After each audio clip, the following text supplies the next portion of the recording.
we have a very interesting session coming up. We have special guests have joined from the state of Madhya Pradesh, from the state of Gujarat, and we would also be joined by the principal secretary from the state of Odisha. Thank you.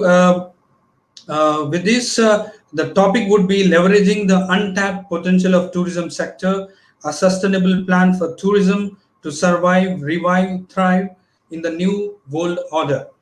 Before I go further, I would like to call upon our guests who have joined us. A very senior bureaucrat from the state of Madhya Pradesh, Sri Shio Shekhar Shuklaji, Principal Secretary, Tourism and Managing Director, Madhya Pradesh Tourism Board, Government of Madhya Pradesh. Thank you very much, sir, for joining us. Mr. Thank you. Thank you. It's a pleasure for me as well. Thank you, sir. And we are also joined by yet another officer from the state of Gujarat, Jinu Diwan, Managing Director and Commissioner of Tourism, Government of Gujarat. Thank you very much, Mr. Jinu, for joining us. And we, of course, have these are the tourism states, and we will also be joined by the state of Mr. Vishal Kumar Dev, Principal Secretary, Tourism Department, Government of Odisha. Just to introduce the program chair of this conclave, and he holds two posts. One, he is also the CEO of Thiruvananthapuram Smart City, and he is also the longest serving Director of Kerala Tourism, Mr. P. Balakiran. Thank you very much, Mr. P. Balakiran. We would like to hear you. Mr. Balakiran has been the longest serving and took several innovative initiatives despite the Kerala tourism was hit hardly by the 2008 floods. It could spring back into action and could take up several initiatives, and it aims to be the 365 days tourism sector. With this, the moderator of this session would be Mr. P. Balakiran. Over to you, sir. Respected Shio Shekhar Shukla sir, dear Janudev sir, dear Sudhir, sir, I welcome all of you to this Sustainable and Smart City Conclave. And today's topic is leveraging the untapped potential of tourism sector, a sustainable plan for tourism to survive, revive, and thrive in the new world order. Sir, as you know, Sir Shukla sir, recently Honorable Tourism Minister of Madhya Pradesh, Srimati Kumari Sushri Usha Thakur Madam has come here, and she has spent 10 days with us, I believe, and we had such a great exposure meeting Madam and learning from Madhya Pradesh, and Madam has shown a lot of initiatives which Tourism Department of Madhya Pradesh has taken in the field of tourism, and we keep learning from you, sir. In fact, your campaign, The Heart of Incredible India, is extremely inspiring to us.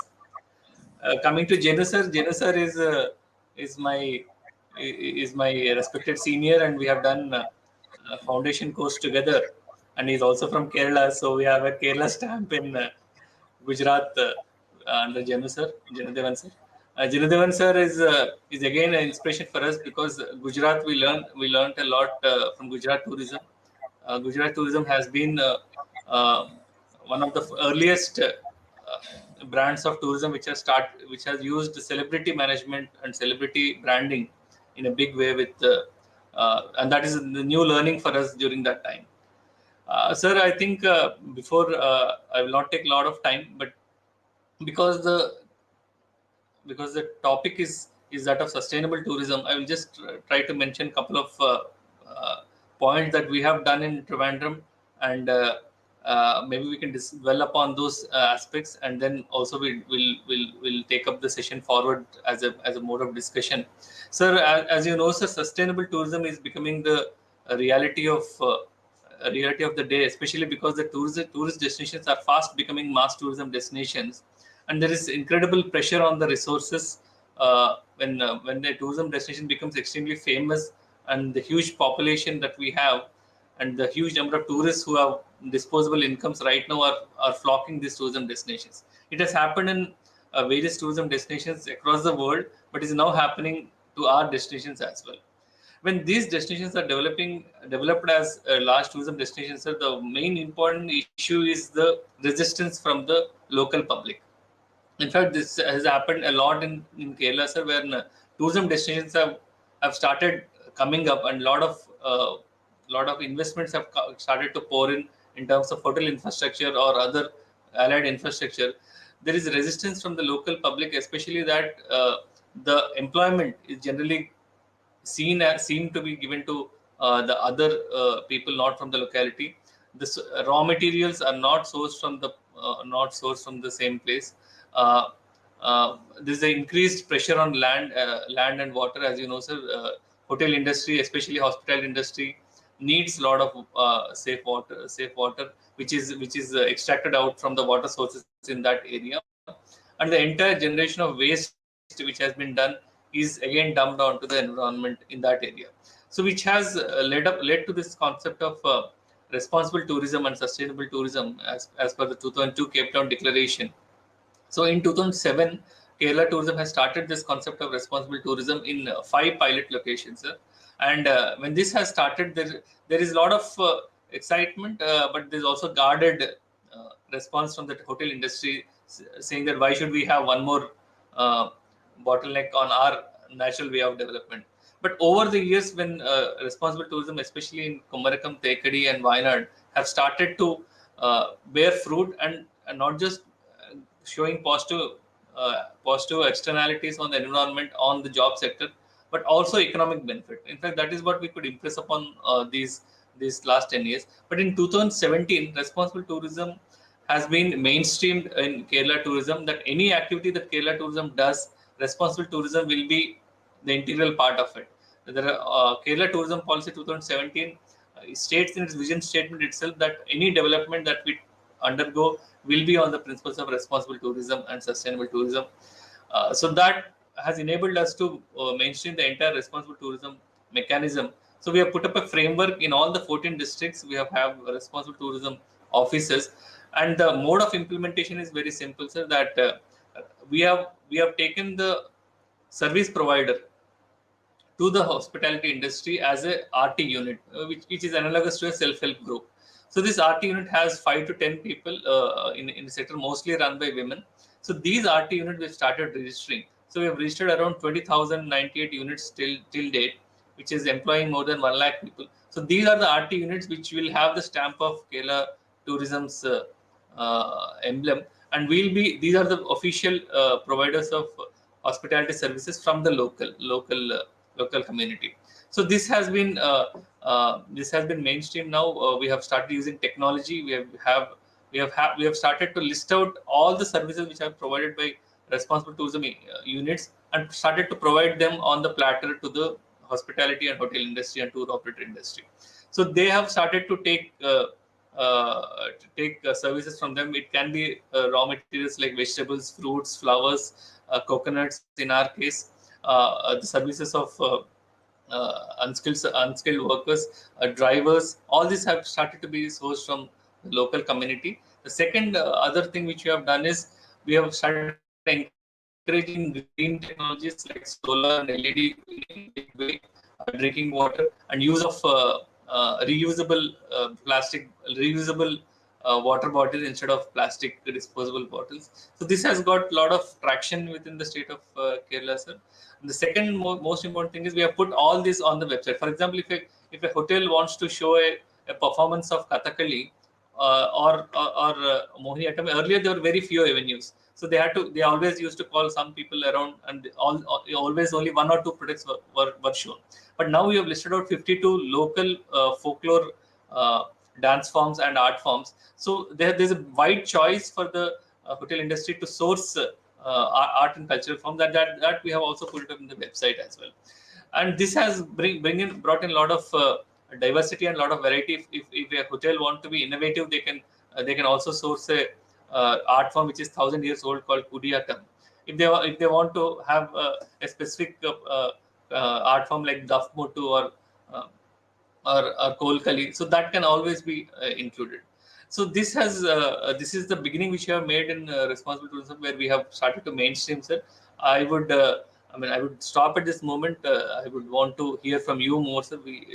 Tourism is always a place of learning, because every time new things comes up, COVID has taught us, I think, so many new things which you will be reflecting upon in your speeches as well, and how sustainable tourism is important, sir. With these small words of introduction, sir, I would request Shivashekhar Shukla, sir, to please throw more light on sustainable tourism practices of Madhya Pradesh and in tourism activities in general in Madhya Pradesh, sir, so that we all can learn and benefit from your experience, sir. Thank you, Bala. First of all, a very, very warm good morning to all of you who have connected today, Sudhir, Jenu, and of course, Bala. First of all, let me thank Kerala for, associating with Madhya Pradesh. And, Kerala, we look forward to always learn from and visit any point of time. Kerala is the torchbearer of tourism in the country. And there is a lot to learn from practices which are there and which have been innovated in Kerala. So Kerala and Madhya Pradesh has entered into a joint MOU where Kerala would be assisting us in developing this framework of responsible tourism. So Bala and his team, I must compliment. And the team which went from Madhya Pradesh recently, as he was mentioning, our Honorable Minister, they came back highly impressed and highly motivated. So we would like to take that forward. And in fact, I was also supposed to visit, but I couldn't because of some other reasons. Very soon, we will come again with our second batch of officers. Well, Bala, as you rightly mentioned, that this COVID has taught us many things. And it has really demonstrated now amply the dark side of the planetary excesses. And also, this has led to a tectonic behavioral shift amongst the travelers, especially the elite global nomads, to seek places that are away from the capitalism's flight path. And so there is a spur towards sustainability, and which has got, the perceptions of luxury to change from excess to authentic in the minds of the travelers. So this is a new opportunity also, of course, emanated out of the pandemic. But Madhya Pradesh, being, a very uniquely positioned state, heartland of the country, and with its repository of very rich natural capital and also very exotic culture and heritage, and which is imbued with the folklore and mystical charms, this definitely offers a perfect Shangri-La of sorts for the weary and the discerning travelers who would like to run away from the dense urban sprawls and try to find solace somewhere in the peaceful, far off, and offbeat places. So we in Madhya Pradesh are trying to position ourselves into the new mold of travelers' fraternity, their expectations, and we would like to capitalize on whatever we have in Madhya Pradesh to offer them a very different kind of experience, and which is rustic, which is raw, and which is also very close to nature, and which offers very, very unfamiliar yet very transformative experiences.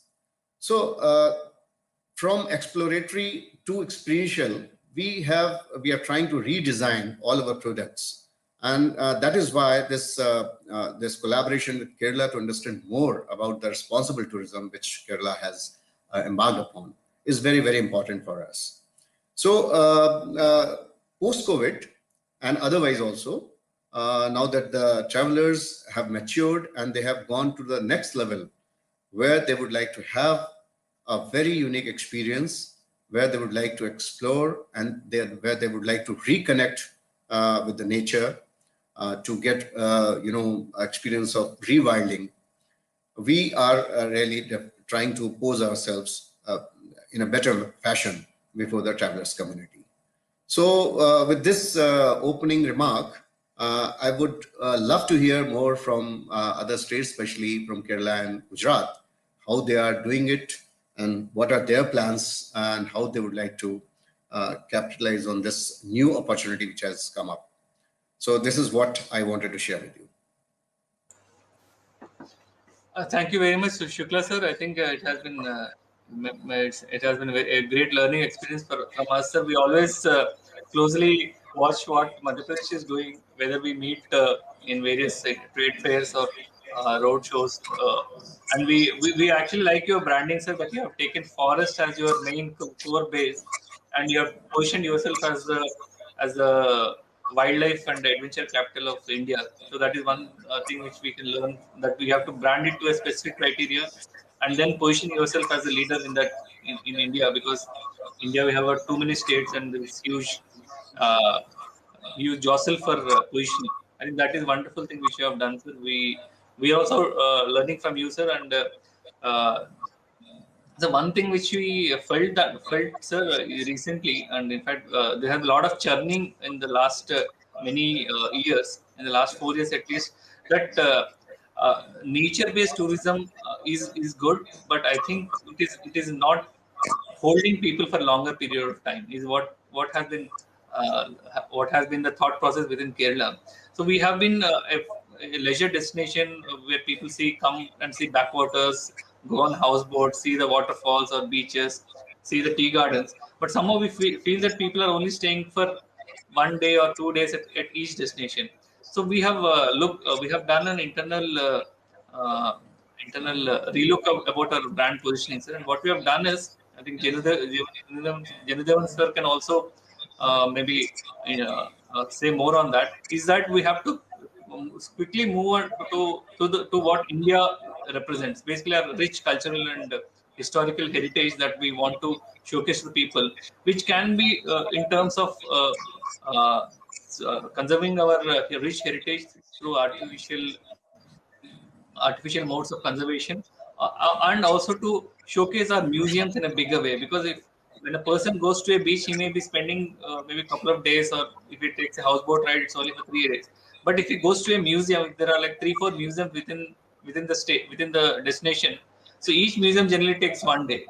So that way, they're going to stay more in our state, and they're going to increase their length of the stay. So we have slowly moved to that. So we've started 4 heritage tourism projects: Talasheri, Musiris, Alappuzha, and latest and Travancore, where we are setting up a string of museums and trying to build stories about our heritage. Also keeping the responsible tourism intact, so that the guides can be the localites themselves. So this is one track of direction which we have taken, sir. I think Gujarat boasts of very very rich heritage. I think Janudevan sir has been providing leadership for a lot of years now. Sir has been interacting with me and guiding me for many years. Sir, over to you, sir. So we want to listen about what Gujarat is doing, and we want to learn from your experience, sir. Yeah. Good morning, Shubha sir. Good morning, Bala. Good morning, Sudhir and other dignitaries. First of all, let me thank Sudhir and Kerala Tourism for inviting me to be a part of this session. So, just like Bala, you were mentioning and Sar was mentioning, now after the COVID scenario, people are looking for newer avenues. So, and also safer avenues. Now they have been in their homes for almost more than 10 months, so now they want to just to go out of their house the first opportunity. But the best places, as our PM sir was mentioning, just on the campaign of Dekho Apna Desh or local for local, and the first tourists we can attract are the local tourists and then the domestic tourists. Last week, there was an All India Domestic Tour Operators Conference in Kevadia at Statue of Unity, and there were also a discussion on this point also. So one of the concepts were about the topic of sustainable tourism. So now, first we have to ensure is that we have to build a confidence in the mind of people, and then we have to adapt to their needs. We have to first identify what they have in their minds.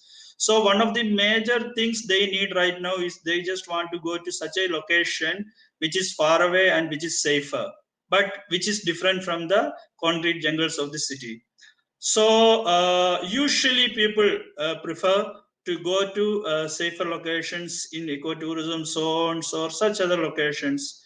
And first, our focus should be to develop such untapped tourism potentials of the state. So Gujarat is now actually doing on those lines. We have so many such locations within the state of Gujarat, especially in the eastern forest tribal belt of Gujarat.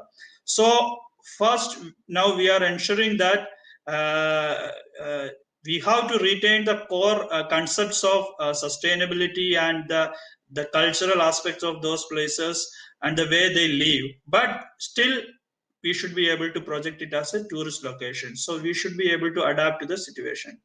I have seen this myself because actually I am from Kumaragam itself. So I have seen the benefits of sustainability, the way the Kerala tourism is doing there. So now they are even giving the tourist an opportunity to not only to enjoy Kathakali or something, but also even a chance to, I think, even to climb a coconut also. So such things should be promoted, because for especially if people are from outside the location or from a city, there is no need it should be a foreigner itself. A new guy, a youth from a city, even from Ahmedabad, may not be more knowing what is happening in a far off place in a tribal area of a Gujarat. So first thing we are doing right now is that we have now come up with a campaign on similar lines of local for Gujarat. The campaign actually the basic concept of is that Beno Savayo Gujarati. First, you see the places around yourself.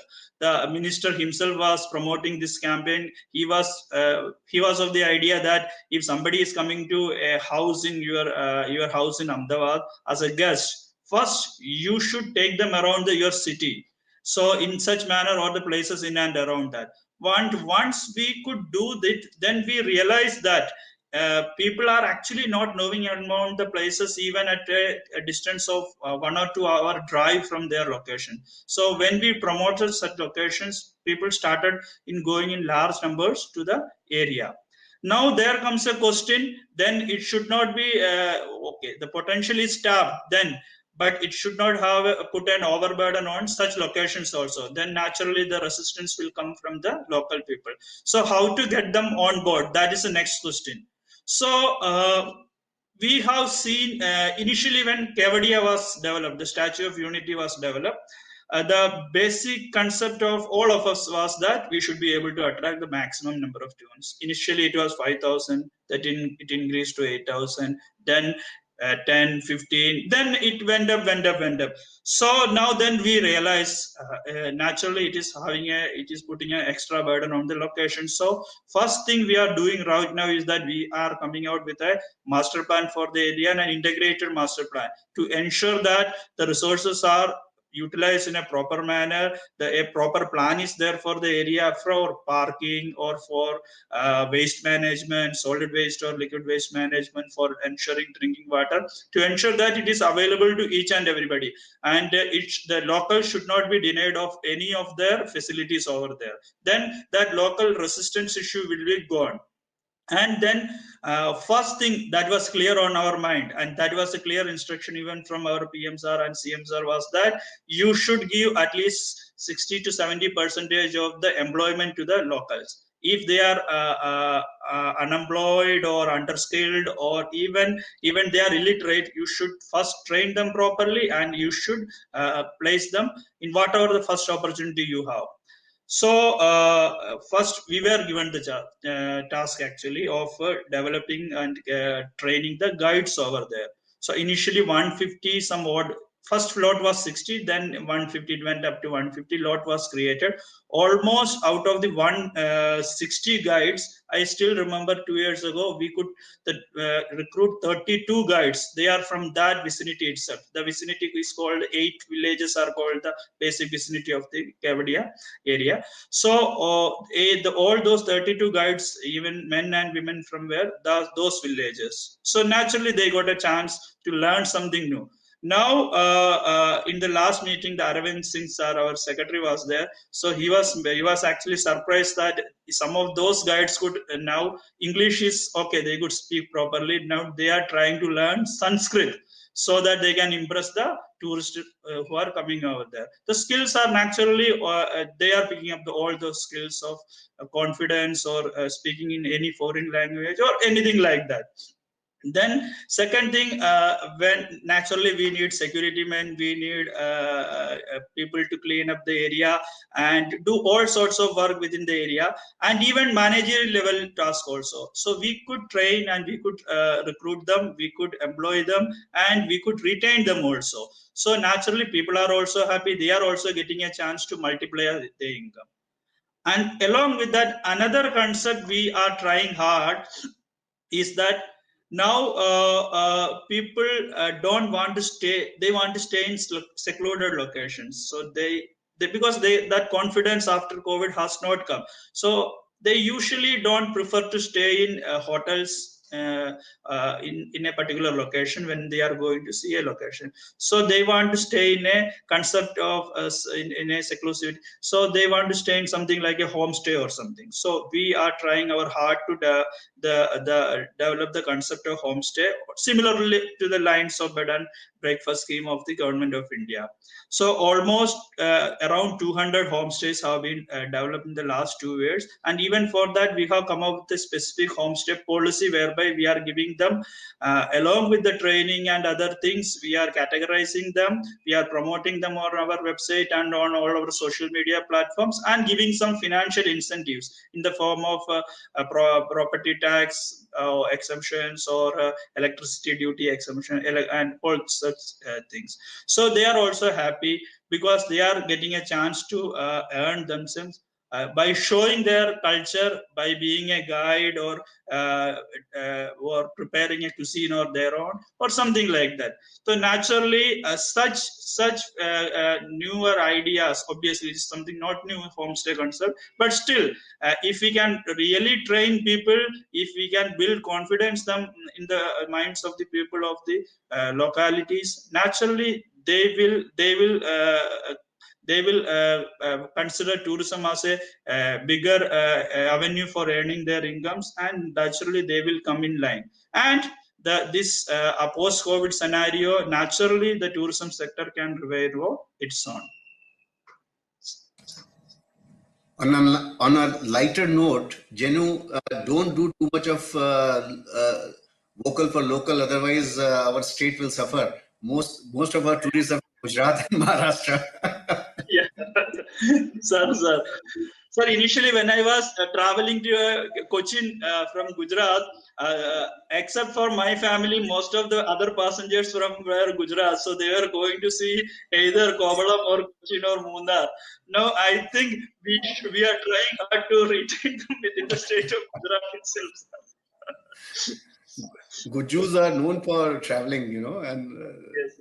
they really love freaking out. So we eagerly look to Guju travelers over our state, and they are very esteemed guests of ours. Sir, I heard that you are trying the concept of caravans, and I think that's a very good idea, because that can not only show the concepts of this sustainable tourism, and I think that can revive the tourism post COVID scenario also. If you can throw some lights on that caravan tourism thing, we will be happy. This is a good question which you have asked, and today only there was a travel channel who was doing an interview with me in the morning, and they are also traveling through our caravan through the state. They're covering the entire state, and this is a very unique and lovely concept, because Madhya Pradesh is a kind of a state where every 10-20 kilometers you come across, while traveling, you come across very exotic places where you would like to just stay put, relax, chill out, explore that area around, just walk barefoot, go into the forest areas inside, roam around for a little while, and then come back and again move on. So caravan is a very suitable kind of concept, which is like, movable camping kind of a thing, where you can stay at any point, depending on your priority, and you can, modulate your own itinerary in your own manner. You can just go to any site of the state. So this concept has really been liked by people and being picked up very fast. And we are also trying to motivate private sector to start this thing in a big manner. And they have also come out with some very novel ideas like Gypsy Safari, where the gypsy itself is, converted in such manner that one can stay over the gypsy. There is a camp which is just put on the top of the gypsy itself. So you can travel and you can stay in that camp which has been put on top of the gypsy overnight, and you can cook your things over there only with some little bit of paraphernalia provided.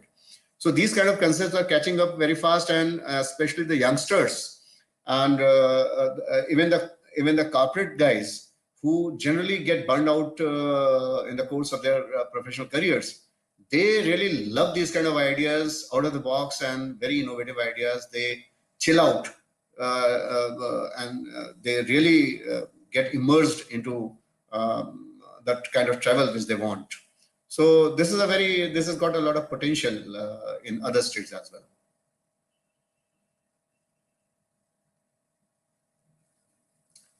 Yes, over to you, Bala. Sir, I think Jenu sir is holding the world's largest statue. I think he's attracting all our tourists from across the world. I think that's a great initiative, sir. Because last time we started in 2019, we had this Jatayu Para called the world's largest bird statue. But I think Jenu sir and Gujarat government has gone one step ahead and put the world's largest statue. I think it has brought a lot of excitement across international tourism. When we go to around 30 countries every year, they always they started asking about the world's largest statue, the Statue of Unity. So one topic I want to ask you, sir, Shukla sir. Sir, the sustainable tourism practices.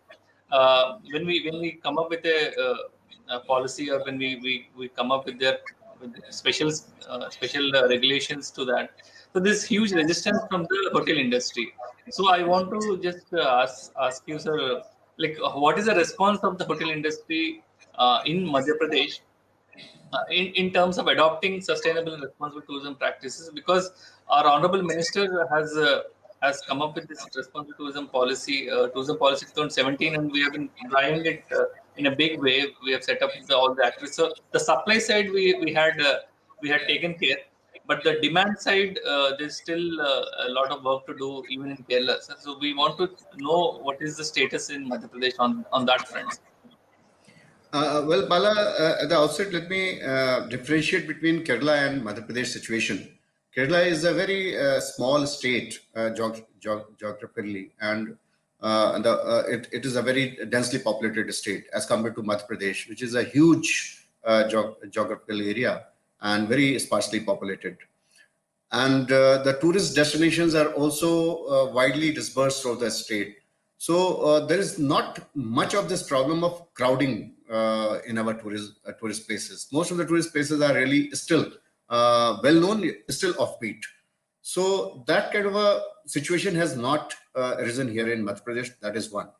Number two, the hotel industry and anybody who's related to hospitality sector in Madhya Pradesh, I have found them to be very, very cooperative, and in fact, they go out of the way to involve the local community, because after all, they have to get most of the work done locally.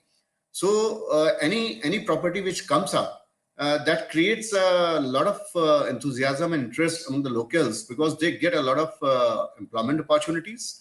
They also get a lot of other benefits out of the tourism which gets promoted over there through this particular property. So there is a very good organic symbiotic relationship between the local community and the hotel industry over here. And most of them are involved in some way or the other. They take community along, and they do some or the other kind of work for community, which further builds up confidence amongst them. I'll give you just an example. Recently, there is a very good exotic place in Madhya Pradesh called Patal Kot. It is in Tamia of Chhindwara, which is known as the Grand Canyon of India, where this river has over a billion of years has crisscrossed that entire territory, and this has exposed the entire geology, billions years old geology out in the open, and very good formations are there. And a couple of villages over there are still, out of civilization. They are not connected to the civilization at all. They are still quite remote and absolutely disconnected from the normal, routine of the development. So there a very good property has come up recently called Serendipity, and I was so glad to be there. I found that proprietor to be so motivated that the entire work in that particular property was being taken care of by the local people. He has also organized local entrepreneurship into providing very good quality services in terms of camping, heritage trails, nature trails, cycle tours, village tours. And on his own, he has organized the local community in such a manner that number of entrepreneurs have come up in a very brief period of 1 or 2 years who are organizing these events on their own. So the kind of hand-holding which was supposed to be done, he has done beautifully and created a new energy over there. So I keep on looking at these initiatives in a very curious manner, and I find that this kind of automated, mutual dependence on each other is a very good thing, instead of government imposing or regulating anything by way of some new legislation. So we try to avoid this kind of over-regulation in the state, and we would like the energy to flow freely, because we are still blessed. We are still not crowded. We are still very serene and very lovely that way. So that is wonderful to know, sir. The name Serendipity, I think, is an app for Madhya Pradesh also. I think Madhya Pradesh is now the serendipity of India right now. So Jenu sir, I want to ask one thing. So when we are doing the positioning and branding of an tourism destination, nowadays many of the tourists are also inquiring whether what kind of sustainable practices that we also are undertaking. So especially, sir, when we started to rework our branding and positioning format, our Principal Secretary, Srimati Rani George, has taken us that we'll put the people of Kerala on the forefront and the tourists and the landscape at the back front. So we called our campaign called Human by Nature, which is widely successful campaigns. So we want to know, sir. So when we do such marketing and advertisement campaigns, so what are the precautions, or what are the what are the good practices that we can undertake while promoting the tourism destinations? Yeah, regarding the advertisement campaign, definitely first thing right now I think is that after the post-COVID scenario, first thing that the confidence level has to be built. So the campaign should be prepared in such a manner that that confidence of the people, and especially along with that, the curiosity for that particular locations. Because just like you were mentioning, there are so many museums in Kerala. So how best you can create a curiosity by showcasing something that is very much old, or something you cannot see anywhere else, something that is very, very specific to that location, is showcased in a proper manner, and especially that through social media. Then naturally people get attracted, and if you can position yourself as a location which provides only location which provides this particular type of thing, then naturally people will be attracted. Along with that, if one thing I have seen is that people naturally prefer to go to a location, just like you were mentioning earlier, not to just see one particular thing. Why should I drive to a particular location just to see that just to see a museum where I will spend only one or 2 hours after driving for the 4 or 5 hours throughout the day. So if we can also showcase that, no, it's not just about museum, there are something more than that to it. But this is a curiosity, the statue, this is a statue we have to offer. But it's not just about statue. When the last ADTI meeting, when we were having that discussion, some of the tour operators were not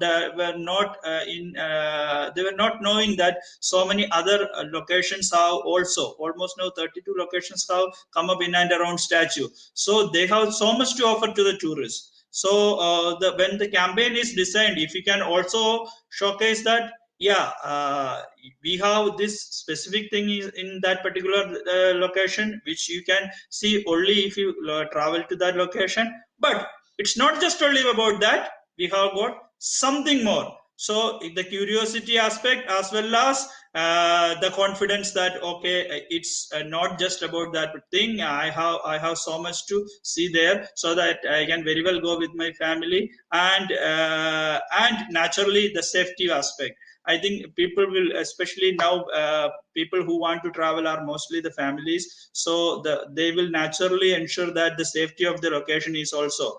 So I think bloggers and all these thing, when they market a location through social media, naturally it will work. And right targeting, obviously. When just you were mentioning that Gujarati used to happen to your particular place. Okay, so what they want to see. So we were having a discussion yesterday. So I was just thinking only 7.7% of the South Indians are coming to see Gujarat. It's more about Madhya Pradesh or Maharashtra or Rajasthan or Bengalis who are coming over there. Punjabis are not there coming, and Malayalis are not there coming. So I was naturally curious. What? So I cannot sell water, not the obviously the bottle, the something that's beaches over there in to the people of Kerala. I cannot see hills to the people of India, Kerala. So what I can showcase. So I was just asking my people, you target, if I should offer to the family of Kerala, what exactly is the thing that can create a curiosity in their minds? What exactly is youth of Kerala? So we have to target it properly also. And I think after the invention of social media, it's now easily. Earlier it was just print and electronic media, where you had only one Khushbu Gujarat campaign. You have to show it through Amitabh Bachchan showcasing a particular location. So therefore the entire India will be seeing it at one go.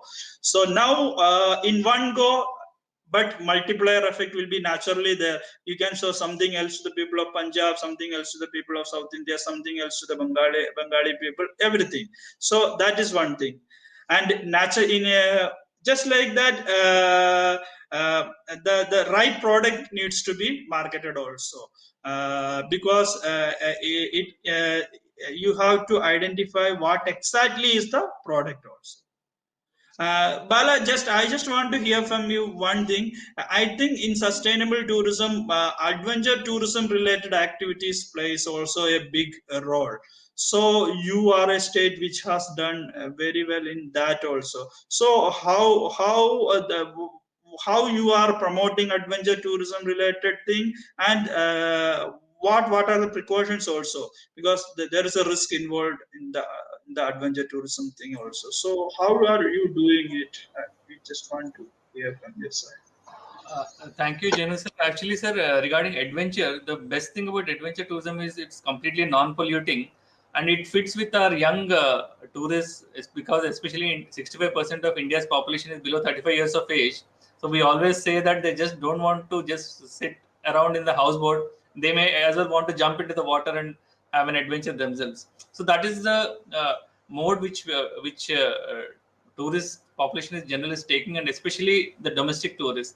And Kerala has traditionally been a leisure destination, so it was not fitting very well with these kind of tourists. So Honorable Tourism Minister and my Principal Secretary, Srimati Rani George Madam, have actually taken up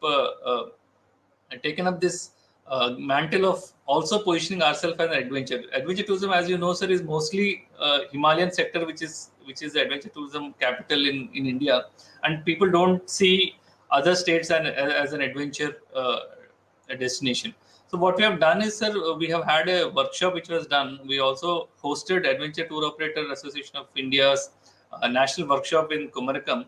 So where we positioned that adventure doesn't always mean risk. Even the activity these days is adventure. Even a minor activity, walk through a forest, a small trek, or even what we call village life experiences are basically making people experience simple things like coconut tree climbing, paddy replanting, or kaya rope making, and so on. So we have come up with an adventure tourism guidelines which we have published last year, where the adventure tour operators themselves have made the adventure tour guidelines, and it has been submitted to the government, and we have got an approval. We have an online facility for adventure tour registration, when all these facilities will be checked, and as is done in hotel classification, we are now accrediting the adventure tour operators also based on their safeties. So with these words, I would also invite Vishal Kumar Dev, Principal Secretary, Odisha, sir. I think he is joining us. He has joined us. Odisha again is an extremely important tourism destination. Now it is positioning itself very well in the coming in the recent years. In fact, Honorable Odisha Minister Jyoti Prakash Panigrahi sir has come to Kerala during Onam in 2019, where we had tourism ministers conference, and he was very energetic, and he was my Minister Honorable Kadakampally Surendran sir was very impressed with the vibrancy of Honorable Tourism Minister of Odisha. Sir, we would like to listen to your views about the sustainable tourism practices in particular, and general tourism in Kerala, sir, within Orissa, sir. So please, Vishal Kumar, sir. Thanks for joining us, sir. Vishal Kumar. Thank you. Thank you. Thank you, Bala. Thank you, Sudhir. Pleasure to join this forum.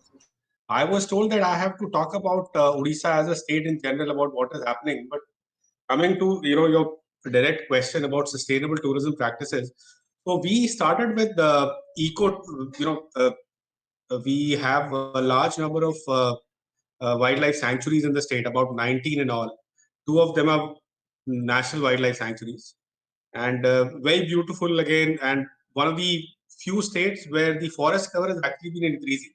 So over the last 10 years, our forest cover has gone up from 34% to 39% now, which is in a way some achievement considering the amount of deforestation that is happening all over the country.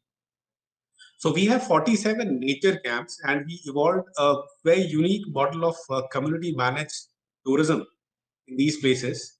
So the infrastructure is developed by the government.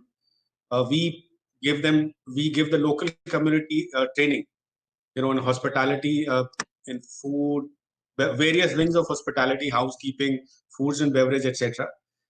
They run the show, they run the property, and 80% of the income which comes is goes back to the community for their own local development works and their livelihood and sustainability.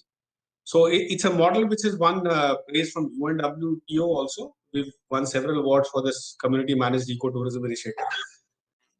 I think moving forward we are planning to add newer destinations as well as enhance the capacity of these places, because currently they're fairly small. So 47 nature camps is what we call them, and about 330 odd rooms. So the idea is to add the number of rooms substantially, increase the number of rooms, and also to add newer destinations. So this model somehow has worked very well for us. The community, it's part livelihood, part tourism, and it works really well. So I hope that answers your question, Bala. And I would like to talk a bit about Odisha on this forum. I have a brief presentation. Can I do that? Yes, sir. Please, sir. Please. Okay.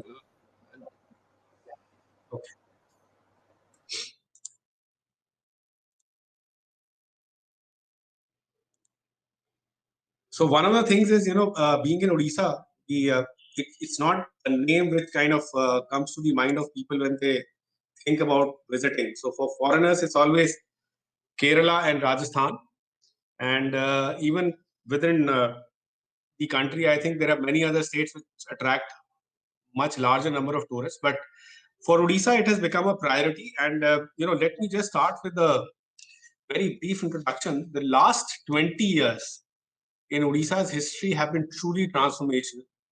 From the image of a backward and poor state, we've come to occupy the position of being the industrial leader as far as investments are concerned. We are not able and to we are see. an example of good governance. So we are not able to see you. Are you not able to see the presentation? Yes, sir.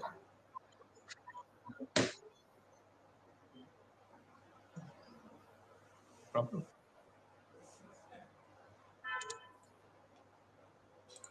You have to share.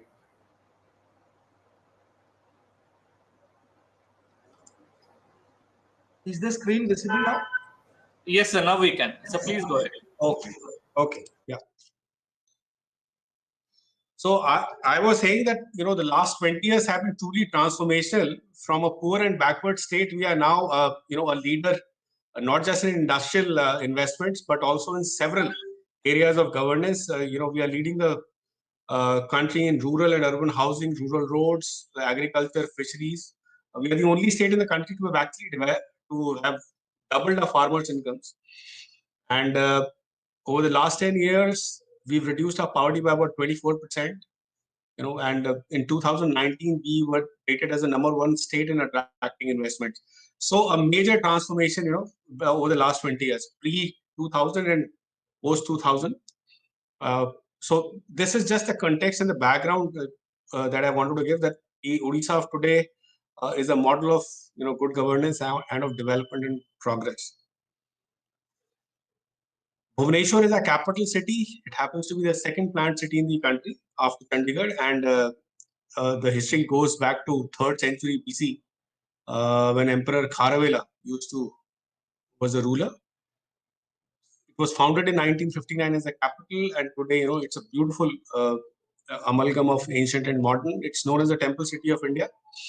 It was voted as the 3rd best city for doing business in India by the World Bank, and it's among the top 10 cities in the country for software export. So,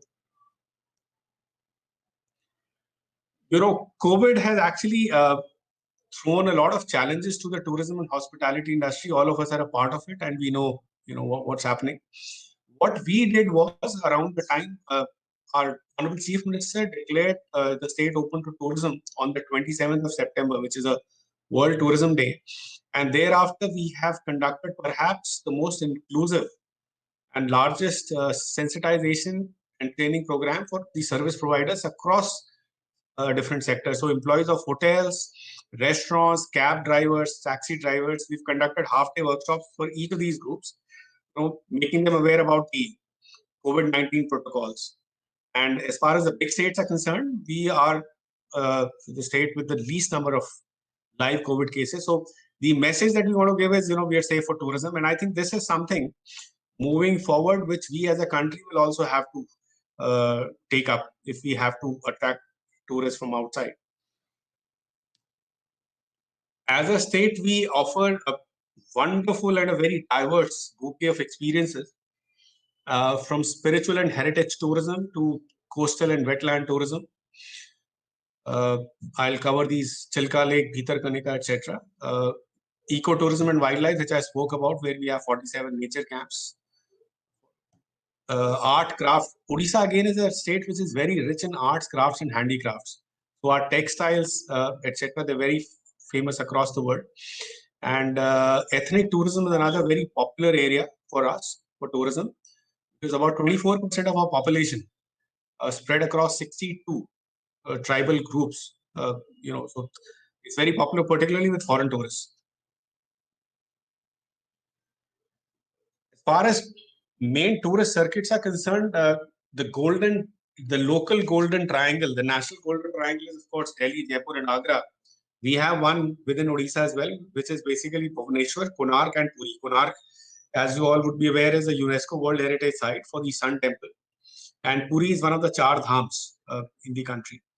That is one. We have a rich heritage of, you know, Buddhist monuments, which is can be visited through the Buddhist circuit. Chilka Lake happens to be the largest brackish water lake in Asia and the second largest in the world. And it's unique in several other ways. I'll touch a little later about it. That's a very popular circuit with the tourists. Ethnic circuit I spoke about, you know, our tribal areas primarily. And of course, with those 19 wildlife sanctuaries and parks, the wildlife circuit is also very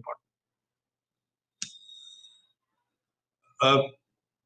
We have a 482-kilometer coastline, and we have some of the most pristine and beautiful beaches across this coastline, starting from Talsari, which adjoins West Bengal, going to Chandipur, which is one of the very few receding beaches in the world, where sea recedes for up to 5 to 6 kilometers.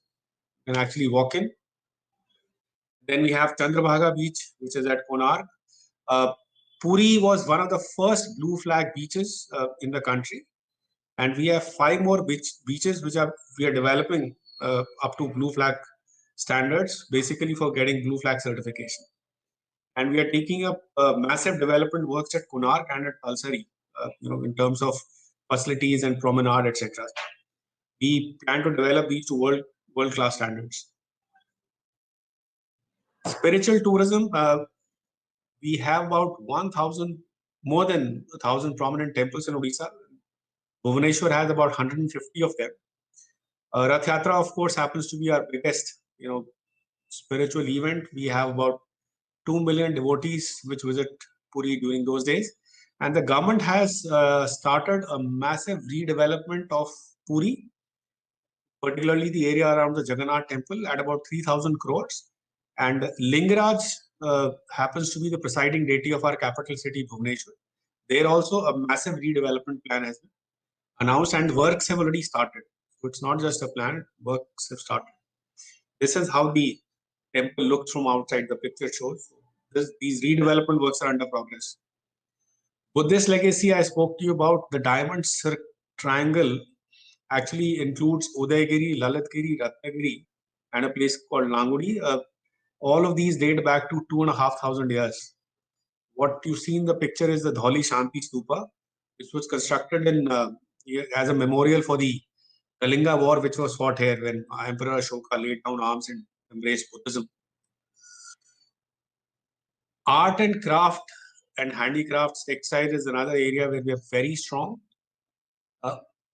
Odisha's ancient names are Utkal and Kalinga. So Utkal actually comes from 2 words, which is Utkrasht Kala. And several art forms with GI tags are textiles. Sambalpur, we have Dokra work. Then there is silver filigree work at Cuttack, which is famous across the world.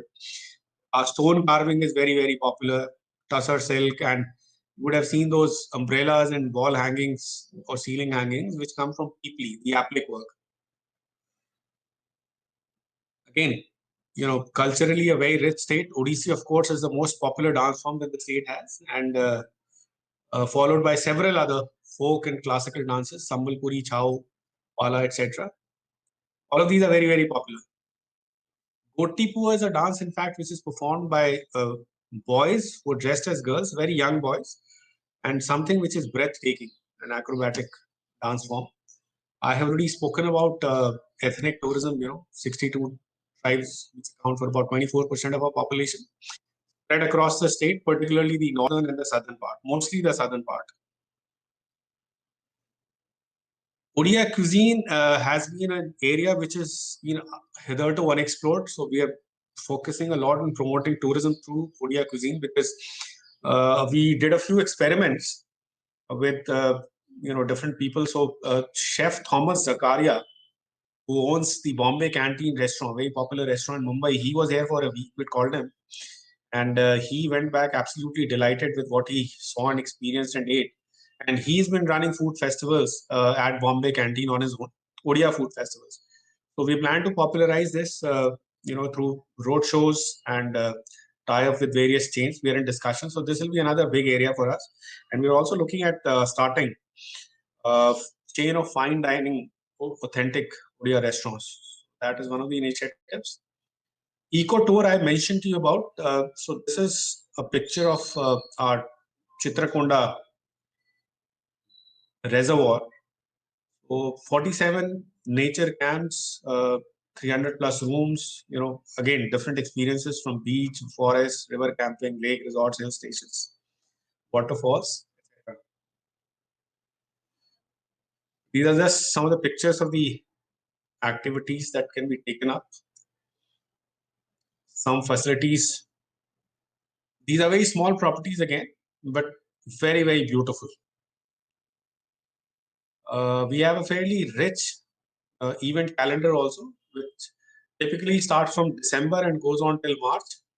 Konark Dance Festival, of course, is the most prominent, the most famous.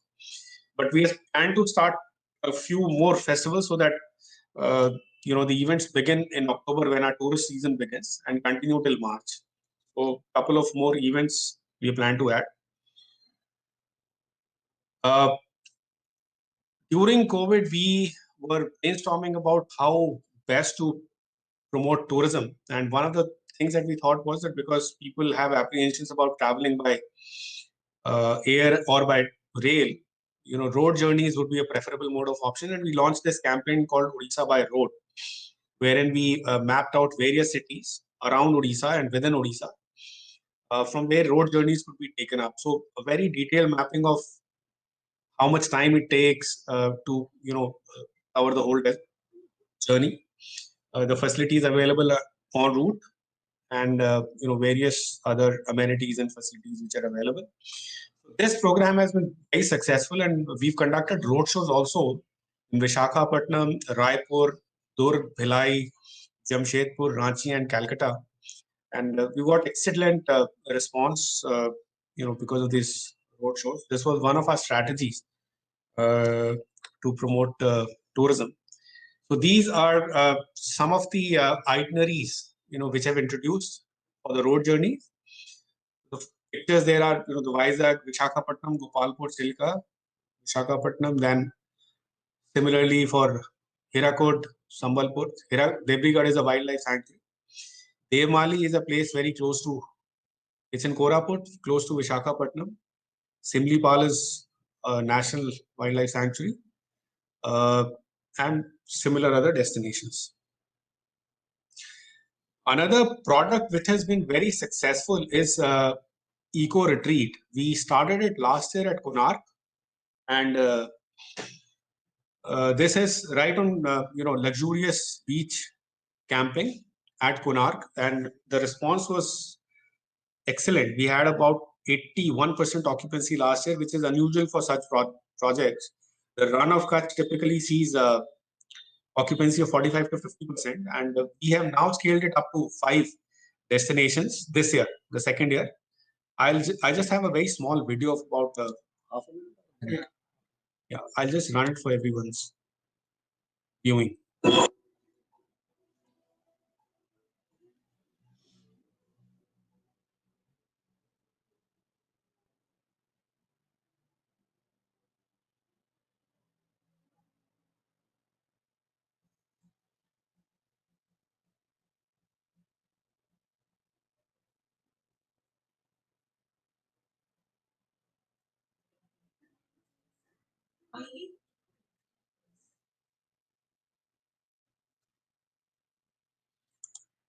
So this, as I was mentioning, we've scaled it up to cover 4 more destinations apart from Konark, and we've had outstanding results. So the objective of this was to highlight and showcase, some of our beautiful destinations.